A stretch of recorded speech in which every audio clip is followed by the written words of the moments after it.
Hi guys, I'm Jeff Paredes. Welcome to my channel. I made this video because I just want to share my experience here in Canada as a machinist. So dati po akong OFW sa Saudi Arabia. So yun po, hindi po sapat ang aking kinikita sa Saudi Arabia. Although nakapagpagawa naman po ako ng bahay sa Pilipinas. So guys, pag-usapan na po natin ngayon kung magkano ang sweldo sa isang machinist. Kasi lagi yung mga tanong sa atin mga machinist pag nag-a-apply tayo, magkano ang sweldo dyan? So, kaya ngayon uunahin mo na magkano ang sweldo dito sa Canada. So, yan mga kabakal, ang sweldo ng isang machinist dito sa Canada is depende kung saan province ka na mapupunta. Example, sa Ontario is nasa $23 per hour nila. Sa Winnipeg naman is nasa 21. So, iba-iba po ang per hour sa iba't ibang province. So, dito po sa Montreal, Quebec, Canada, ang minimum, ang average na sweldo po ng isang machinist dito is 19.65 up to $30 per hour. So, iba-iba po. Kung mahaba po yung experience nyo bilang isang machinist, so malaki po ang chance nyo na malaki ang makakukuha yung sweldo. So, shoutout po pala sa dati kong pinagtatrabahoan dyan sa Molex, Pampanga. Yan. So, maraming salamat po. Lalo na po kay Sir Jerry, kay Sir Romy. So, ayan guys, balik po tayo. So, ang sweldo dito sa pinagtatrabaho ko sa province ko dito sa Montreal, Quebec, Canada is for example po is $20 per hour po kayo. So, magkano po yun sa Pilipinas is equivalent po yun ng 720, yung $20. So, ang isang oras nyo po ay nagkakalaga ng 720. So, kung nag-work po kayo ng 8 oras sa isang araw, so may 8 hours po kayo. Pag start to Monday to Friday, so meron na po kayong kabuang oras na 40 hours. So, i-multiply nyo po yun ng 20 times 40. So, mayroon po kayong $800. So, magkano po yun sa palitan, sa Philippine money? So, ang $800 is 28,800. So, napakalaking bagay po yun, di ba? Kung nagtatrabaho lang po tayo dyan sa Pilipinas. So, ang hirap kitain ng 28,800 sa loob lamang ng isang linggo. Kahit anong overtime pa po natin, so hindi po natin makukuha yung sweldo na ganun.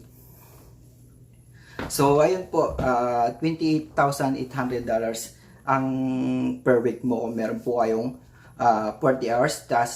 Kasi ang palitan po ngayon is 36. Ang $1 is 36 peso. So yun po, ang per week ng isang machinist dito sa province namin is 28,800. Depende po yan kung magkano po yung offers po sa inyo. Ano?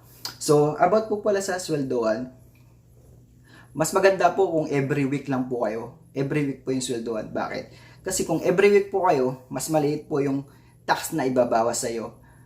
Compare po dun sa every 1 month. Sa Saudi kasi, every month yung sweldoan dun eh. So, magkaiba po dito sa Canada. So, kung swelduhan nyo is every week or every 2 weeks, mas maganda po yun. So, pag ang swelduhan nyo every month, so magkakapatong-patong na po yung sweldo nyo. So, aabot po yun ng malaki, di ba? Lumalaki ang sweldo nyo. So, ang chance po doon ay malaki po ang tax na ibabawas sa'yo. So, about naman po sa tax po, meron din po dito katulad po dyan sa Pilipinas, yung SSS, Pag-ibig, kung ano-ano pa man yan. So, dito rin po meron din yung RRQ. Dito po sa Quebec, dalawa po kasi, federal tsaka provincial tax. So, dalawa po yun. So, yung RRQ po, parang SSS po yan. Parang pension po katulad po sa atin. Tapos, yung provincial tax is nasa 11% po yun. Tapos, sa federal tax naman po is nasa 15%. So yun, inuna ko na po yung sweldoan kasi lahat naman tayo ay nagtatanong kung magkano sweldoan. Kaya mas inuna ko na po yung sa sweldo. So, about na po sa account nyo. So, yung sweldo nyo po is direct po yan na pupunta sa account nyo. So, ang account nyo po is meron pong debit card tsaka credit card. Dalawa po yun. So, yung debit card, so doon po yung papasok yung pera nyo sa account nyo. And then yung credit card, mas maganda kung meron kang credit card dito. Kasi bakit? Kasi unang-una po yung pag wala kang pera, pwede mong gamitin pagpadala sa Pilipinas. Pangalawa po, pag bibili ka ng sasakyan, pag kukuha ka ng sasakyan, so pwede mong gamitin yung credit card mo. Halimbawa po, yung maganda ang history mo sa credit history mo. So, mabibigyan po, mas mapapadali ang pag-process para mabigyan po kayo ng sasakyan. So, pag po pupunta kayo dito, pag nakapunta na po kayo dito, about po pala sa sasakyan. So, kumuha po kayo ng ganito. AAP, Automobile Association Philippines. So, kuha na rin po kayo ng ganito kasi ito, pag andito kayo, kailangan mo rin to, ipapasa mo ito sa SAAQ, yung kusang kumukuha ng lisensya. So, mas mapapadali po nun. So, balik po tayo sa credit card. So, bakit maganda po rin po ang credit card? Kasi unang-una pag bumibili ka ng item, so meron pong cashback doon na bawat purchase mo ng item. So ingat-ingat din po tayo sa paggamit ng credit card. So ang credit card po kasi dito, isa rin po yung points sa pagiging permanent resident mo dito. So malaking bagay din po yun kasi doon po makikita ang credit history mo kung maganda. So, pangalawa po, yung credit card po, yung credit card po dito is mas maganda po kasi nangungutang ka rito eh. Magkaiba po yun sa Pilipinas or dito. Mas maganda meron kang utang dito kasi doon ka malalaman kung gaano ka kaganda magbayad ng iyong utang. So, daan-daan lang po tayo sa pag tap ng ating mga credit cards. So, sa Saudi Arabia po kasi nabaon po ako sa utang doon dahil sa credit card. So, yung mga gusto kong item, halimbawa laptop, cellphone, doon ko po ginagamit kaya nabaon din po ako sa utang. So, charge experience na rin po. So, ingat-ingat na lang po tayo sa paggamit ng credit card. So yun, kung may nag-purchase po kayo ng item, bayaran nyo na lang po kung sa tamang oras bago po ma-due date. Kasi pag na-due date po yun, so may record ka na po na bad record ka na po na hindi ka magandang magbayad. So bawas po yun points sa pagiging permanent resident nyo. So about naman po dun, so paano po ako nakapunta dito, paano pag-apply. So unang-unang ginawa ko po, nag-apply po ako online nag-search po ako sa Google Chrome ng jobstreet.com. So, search nyo po yun, jobstreet.com. So, andun po lahat ng doon po kayo maghahanap kung anong skill po kayo, kung welder man kayo, o machinist, o operator, or something na kung ano po yung skill nyo. So, maganda doon na po kayo mag-apply. So, may nakapagsabi po kasi sa akin na yung Chartreuse or SHART2, isang department lang po yan. So, ang Chartreuse po ay matatagpuan sa Usosan, Taguig. Ibibigay ko po yung address niya sa comment box ko po. And then, so, unang apply ko po ron, mas maganda po itong tips ko po kapag malayo ka. Mas maganda po kung mag-apply ka muna online bago ka pumunta ron. Kasi, ito po ay sinasabi ko para sa malalayo So, mas maganda kung magpasa ka muna online. Bakit? Kasi once na nagpasa ka ng resume mo doon or CV mo doon, so babasahin po yung kung pasok po kayo sa binibigay nila pong experience, kung pasok kayo po doon, kung ilang experience ka na po doon. So, mas maganda magpasa po muna kayo bago pumunta doon kasi masasayang pamasahin yung baka hindi po kayo qualified. So, pangalawa po sa exam. Sa exam naman po, ang mapapayo ko po kayo sa inyo, tips na Pag-aralan niyo po yung exam sa grinding, about sa grinding. About po sa grinding. Grinding po So, sa mga diamond wheel. So, kung isa kang machinist, kailangan mo alamin yun, yung mga grinding. Kahit mag-aral ka lang, kahit magbasa-basa ka lang mag-search ka lang sa Google Chrome. So, malalaman niyo po dun about sa mga grinding. Grinding wheel po. So, isa pa pong tips sa exam. Pag-aralan niyo po yung GD&T. Yung mechanical symbol po.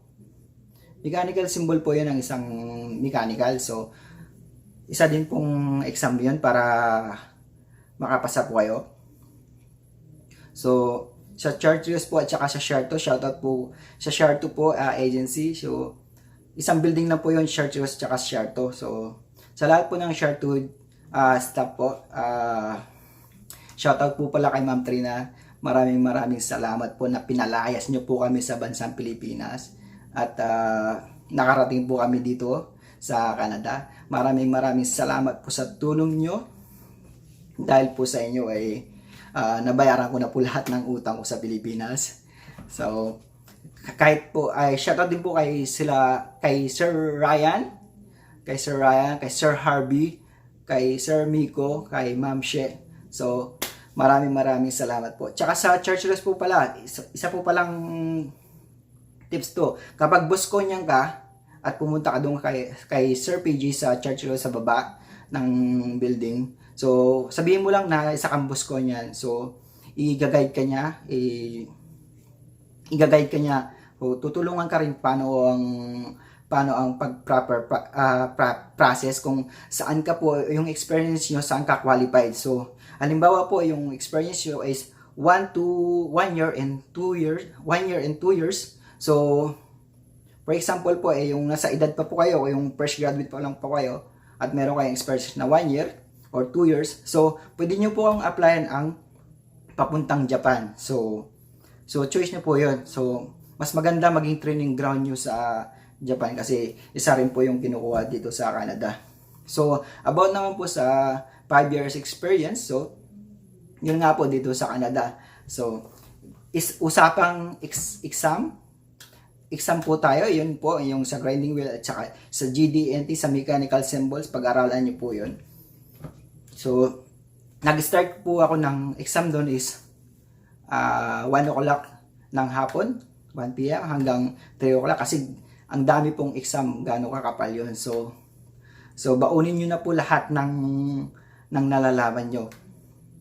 At wag tayong makakalimot kay bro. Sige, tawagin si bro. Basta palakasin mo yung loob mo na mapasa mo yung exam. Then sa trade test naman po, na madali na lang po.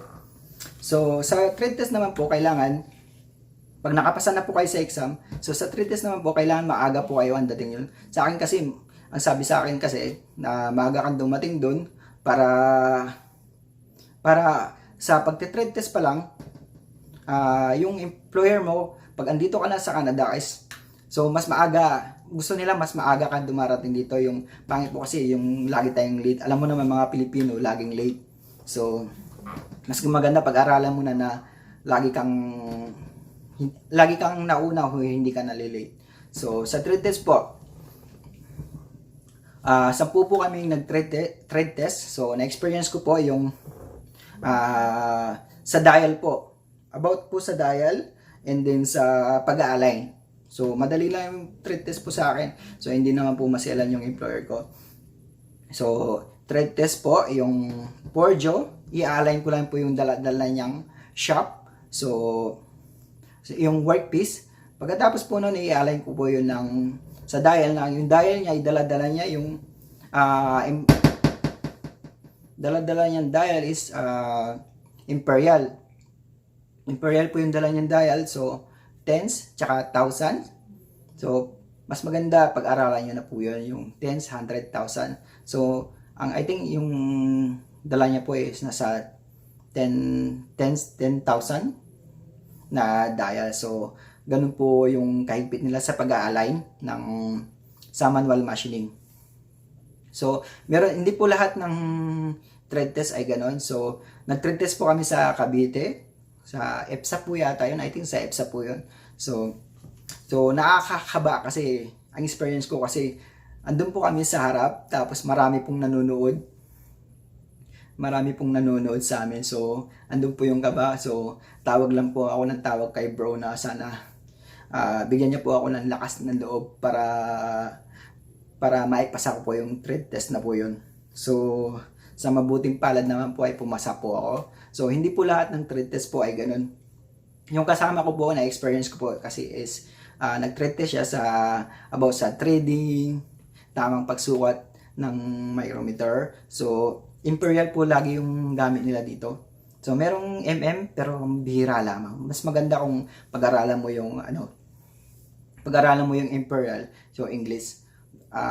So, sa interview po, ay sa trade test po, isang tips po ito. Mas maganda po ang gumawa ka ng video na maipakita mo dun sa employer na nagmamachine ka dun sa machine na yun, sa lathe machine or milling machine or sa horizontal machine, basta kahit sa ang machine, sa grinding, basta ipakita mo sa kanya na nagmamachine ka ron. So, isang magandang po yun, points po yun. So, at isa pa po, yung pagiging humble mo. So, wag ka lang makulit, wag kang pasaway kasi tinitingnan ng employer mo, tinitingnan ka ng employer ang attitude mo kasi mahalaga dito ang attitude. Pagkatapos naman po, so hindi kailangan yung kagalingan ka sa English, yung magaling ka sa English. Sa atin kasi pag mga Pilipino pag nag-i-interview, so napaka-strict mo nila, kala mo kung sino. So kailangan yung ma-fluent yung English mo. So sa ibang lahi po sa foreign, sa employer ko po, hindi siya maselan. So kung basta marunong ka lang mag-explain sa kanya, explain mo kung paano mo nagawa or paano mo, basta marunong ka lang mag-explain kahit hindi ka karunungan mag-English kasi inaamin ko po sa sarili ko na hindi po talaga ako magaling mag-English. So kahit English Carabao ka, kahit di ka marunong mag-English, basta mapaliwanag mo lang ng maayos sa employer mo, so tatanggapin ka po nila. Hindi po sila maselan kagaya ng mga Pilipino. So tips po sa interview. Kabado ako nun sa interview kasi kailangan maaga ka ron. So, sa interview po tayo. Ang interview po na ay napakadali lamang. So, akala ko po ay napakahirap. So lagi po ako tumatawag sa taas kay bro na, bro, sana malampasan ko tong interview na to kasi gusto kong makapunta sa Canada. Gusto ko pong mabigyan ng magandang kinabukasan ng anak ko at ang asawa ko. Gusto kong mapunta din sila dito sa Canada kasi isa sa pinakamagandang country po talaga ang Canada. So dito po sa Quebec, less po yung mga krimen dito, yung mga wala masyadong dito, yung mga krimen na katulad sa Pilipinas, yung pati yung mga angas, yung mayayabang na wala po dito. Po sila dito ay magagalang po talaga sila. Lalong-lalo na po sa mga kagaya natin na foreigner. Foreigner po kasi tayo dito eh. Ayun. So, ayun po yung balik po tayo sa interview. So, ang interview naman po ay madali lamang. So, tatanungin ka lang kung gusto mo po talaga ng long-term job. So, ang sagot ko po doon, mabilis na oo. Gusto ko po ng long-term job. So, accept nyo na po yun. For example po, yung binigay sa inyo na offer is $15 to $20. So, accept nyo na po yun. Bakit? Kasi madali lang po tumaas ang sahod mo rito sa Canada. Kasi, example po yung sa kaibigan ko, dumating po siya dito ng September 2019. So, up to January, ngayon January 2020, so, ang sweldo niya na po is $22. So, dati po siyang $18, ngayon $22. So, accept nyo na po yung kasi malaking chance, malaking pagkakataon nyo na po dito. So, pag andito na po kayo, wait po muna pala sa interview. So, sa interview naman po, mas maganda maging magalang ka rin sa kanya, maging humble ka. So, kung ano lang yung tanong niya, yun lang yung sasagutin mo. Wag ka nang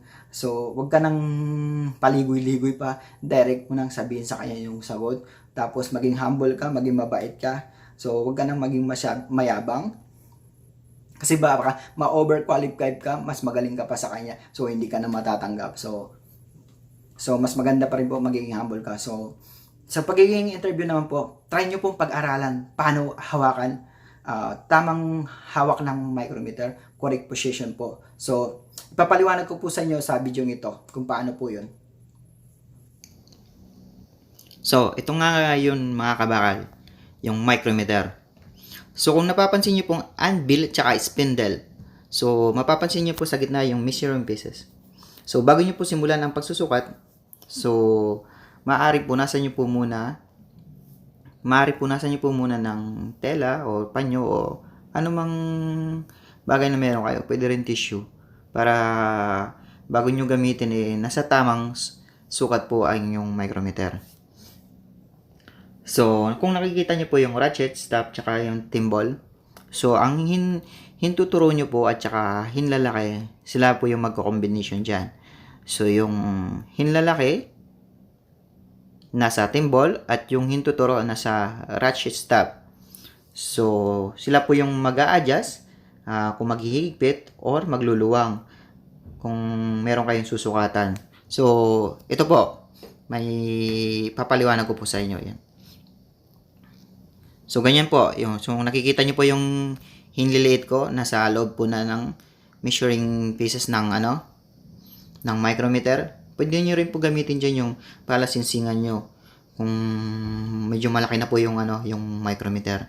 So, kita nyo po yung combination ng hinlalaki at saka hintuturo ko nasa timbal at saka yung hinlalaki nasa ratchet. So, ganyan po yung tamang paghawak at pag-adjust at pagsukat.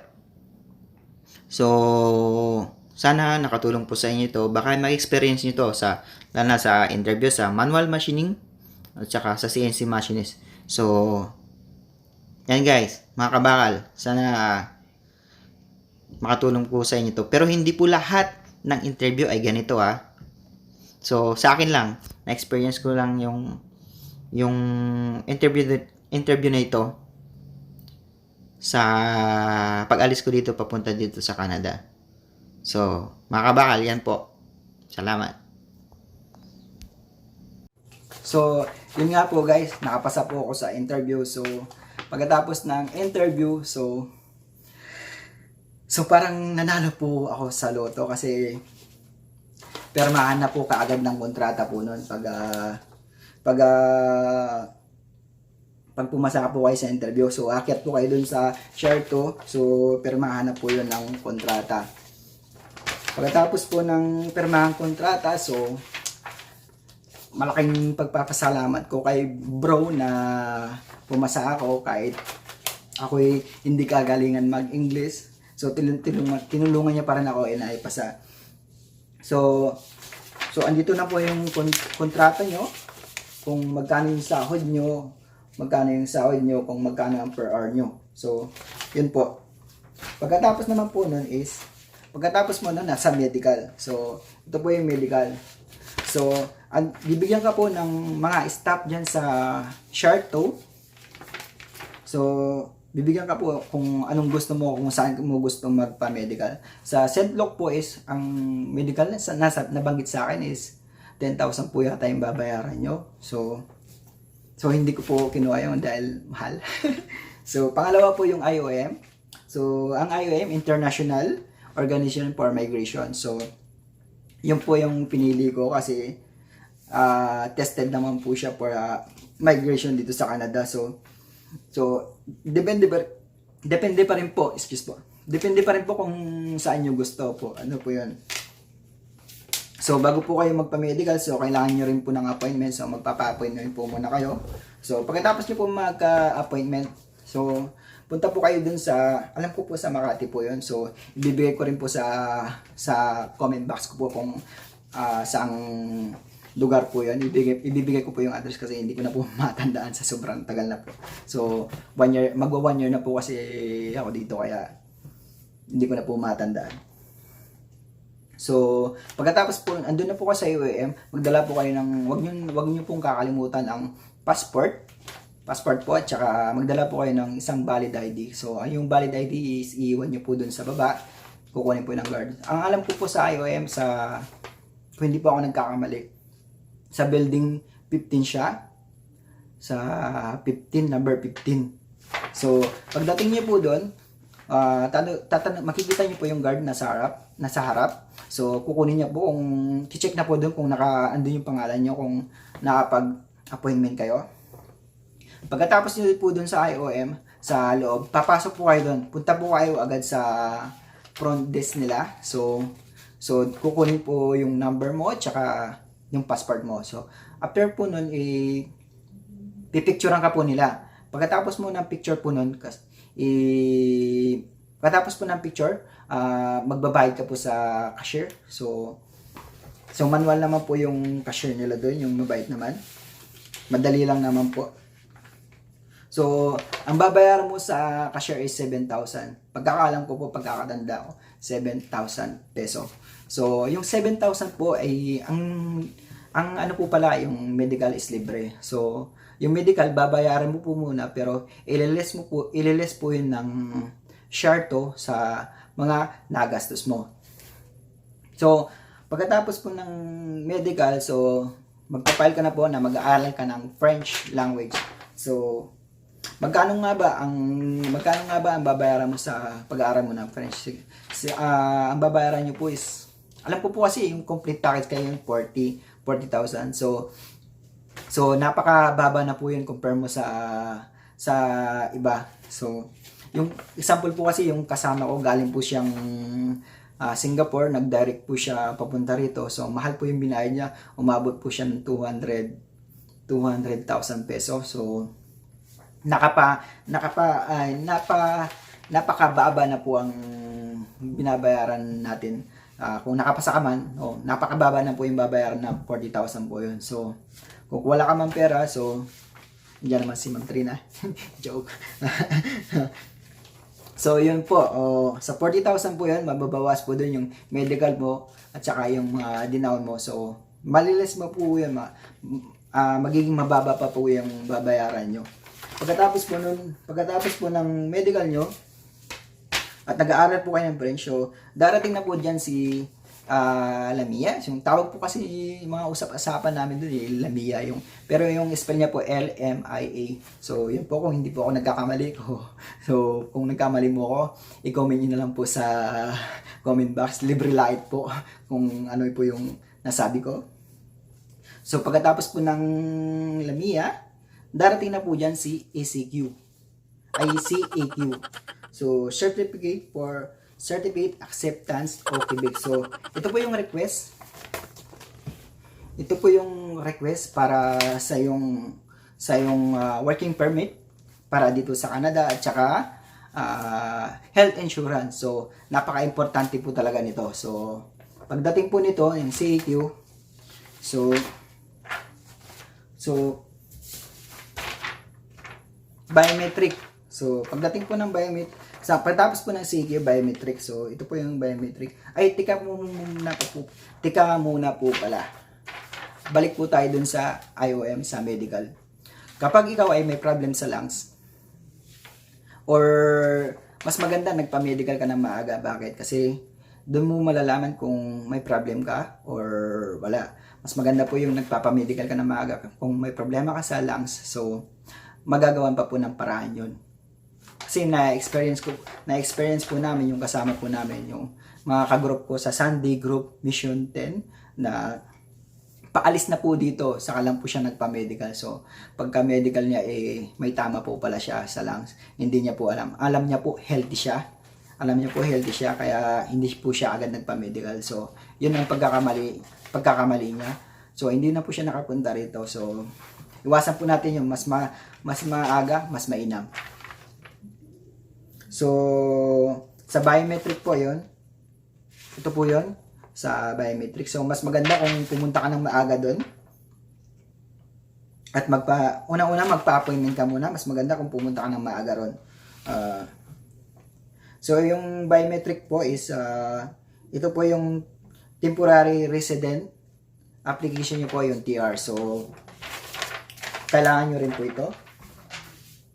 Pagkatapos po nun is magpapa-appointment na po kayo sa visa. Sa visa naman po is may schedule po yun. So, andito na rin po yung mga parang mag-i-interview sa'yo kung about sa visa mo. So, mabilis na po yung process na pag dumating na po yung visa nyo. So, pagdating ng visa nyo, ang passport nyo po ay magiging ganito na. So, tatakpan ko na lang po. So, yung passport nyo po, ganito, Canada. So, tatakpan ko na lang po yung mga number dyan. So, ayan po. Okay, nakikita nyo po, ayan, passport. So, ayan po. So, pagkatapos po nun is PIDOS. PIDOS na po kayo nun. Pagkatapos ng PIDOS, magbabayad po yata kayo ng 150 rito. Hindi ko na po matandaan, basta 150. Pagkakatanda ko po, no. Pagkatapos po ng PIDOS is OEC. Sa OEC na po kayo nun.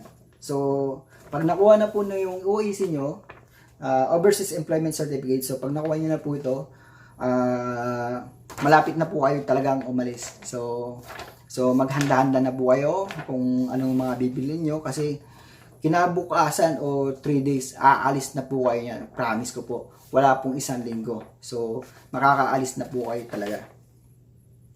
So, pagkatapos po ng OEC is plane ticket na po yun. Wow! Welcome to Canada. Hindi pa. So, ito pa yung plane ticket mo. So, ayan. So, andyan na po yung mga departure mo, terminal. So, mabilis na po yung process nun. So, pagpasok nyo po ng border ng Canada sa Vancouver, so, ito po yung bibigay nyo, letter po ito. This letter is the Canada Border Service Agency. Kung pagpasok nyo po yun, pag-arrive nyo po dun, so, kukunin din po nito, kukunin po ito. So, kukunin po ito. Pagkatapos pong kunin ito, bibigyan ka nito ng so, tatakpan ko na lang po, ayan. So, ayan po yung working permit. Working permit po dito. Ito po yung working permit. So, ayan po. Working permit dito sa Canada. So yun guys, maraming salamat. So, na-explain ko na po lahat yun. Pag andito na po kayo, so, maging mabait na lang po kayo. Wag na lang po tayo maging pasaway. So, follow the rules na lang po tayo dito para wala tayong maging problema sa bansa nila. So, maraming salamat guys. Kung may natutunan ka sa video ito, please smash the bell button and subscribe. So, maraming salamat guys. Kita-kits po tayo dito. God bless you all. Thank you po. I gave you my heart.